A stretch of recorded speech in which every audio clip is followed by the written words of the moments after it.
बातमी लातूरमधल्या लातूरमध्ये महापौरपद एससी महिलांसाठी राखीव आहे। काँग्रेसकडून कांचन अजनीकर यांचं नाव चर्चेत आहे। जयश्री सोनकांबळे, मनीषा बसपुरे यांचंही नाव चर्चेत आहे। लातूरच्या महापौरपदी कुणाची वर्णी लागणार याची चर्चा सुरू आहे। लातूर महानगरपालिकेच्या महापौरपदाचं आरक्षण जाहीर झालं असून यावेळेला हे पद अनुसूचित जाती एससी महिला वर्गासाठी राखीव ठेवण्यात आलंय।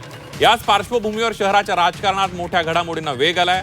महापालिका निवडणुकीमध्ये काँग्रेस आणि वंचित बहुजन आघाडी यांची युती झाली होती। या युतीने तब्बल 47 जागांवर विजय मिळवत महापालिकेमध्ये एकहाती सत्ता स्थापन केली आहे।